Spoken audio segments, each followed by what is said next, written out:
Let's have a look at what Unit 2 will involve in more detail. We are going to explore the principles that underpin the selection and the development of resources. Some of these principles are the outcomes of the training or the teaching program, our budget, the budget that we are working with, of course, how our students learn, their learning styles and preferences, and any legislation that could apply to your industry or any organizational policies that you should keep in mind when selecting those resources.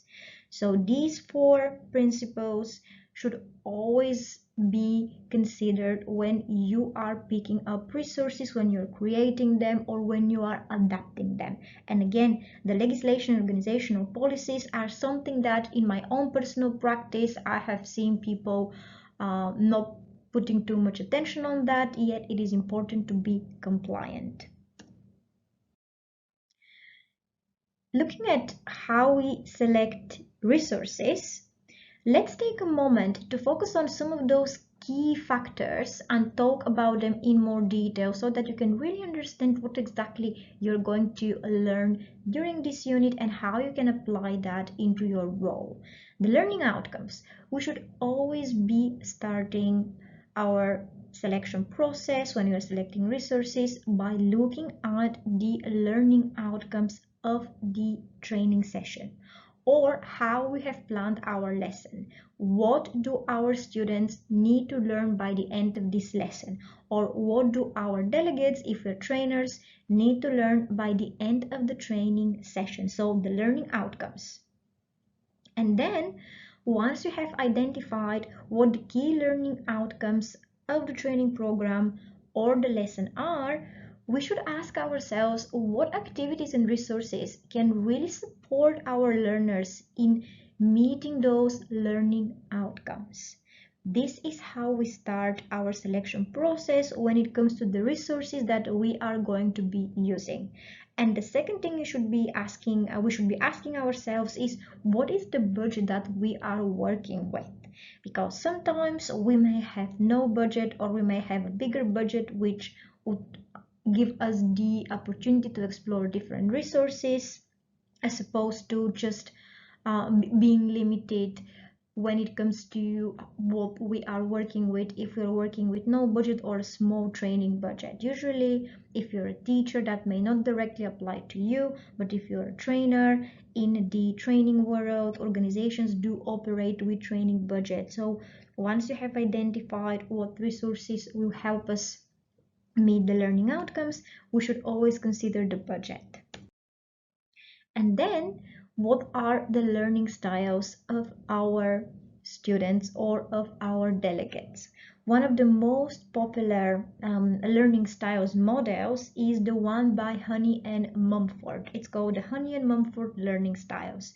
If you're already working in the industry, you may be familiar with this particular model. If not, let's take a moment to go through it, because it is one of the most widely used models when it comes to practically identifying how our learners, our students learn, but also we could identify how we learn. So if you are taking action research, knowing how you learn, you could actually use this model on yourself, and that could help you in the reflection, in the self-reflection analysis that you will be doing as part of conducting action research. Okay, so it could help you, but also it's important to know how to use it because of your students and your delegates. So let's have a look at the four learning styles here. We've got the activist.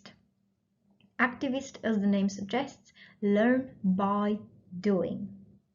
Reflectors learn by reflecting.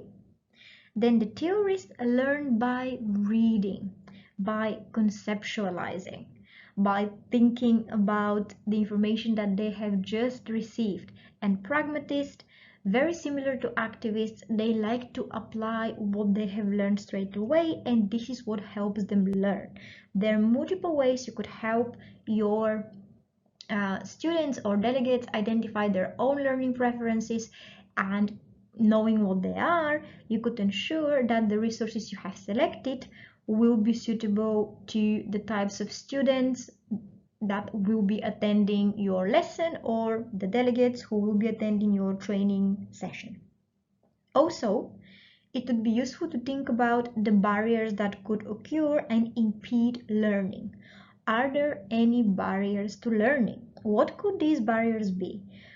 Disabilities, or perhaps even someone's mental health that could be a barrier to them learning effectively. So we should always be thinking about whether there could be any barriers as well when we are selecting the resources for our training and development interventions.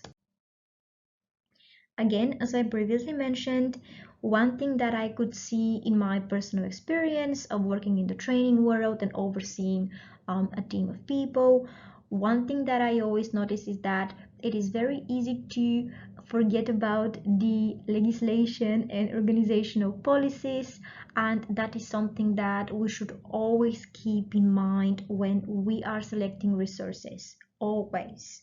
So reviewing the organizational policies, are there certain resources or tools that are prohibited within the organization that you should not be using because of health and safety reasons or because of other reasons?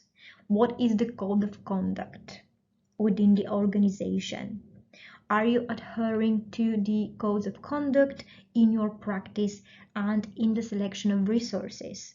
What are the government legislations and regulations? These are things that you should be thinking about apart from all the other principles and factors that we just discussed. So these four are the main ones that will be guiding you in the selection process. At the actual sessions, you're going to learn more factors that you should be considering, but very briefly here so that you can get a good overview of what this unit will include. Okay, and then we're also going to kind of adopt more of a practical approach here. We're going to look at the actual resources that we could be selecting and using.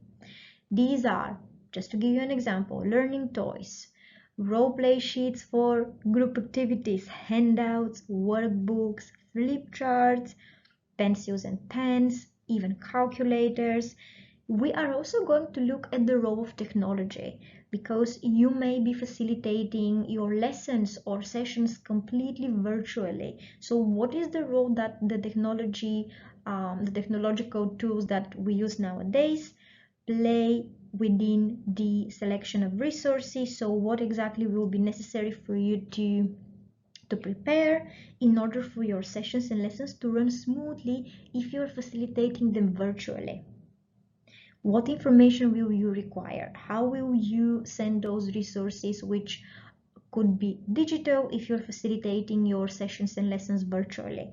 So here we are going to be talking about physical delivery, physical facilitation versus virtual, and we're going to be considering both types of learning environments and what resources are necessary.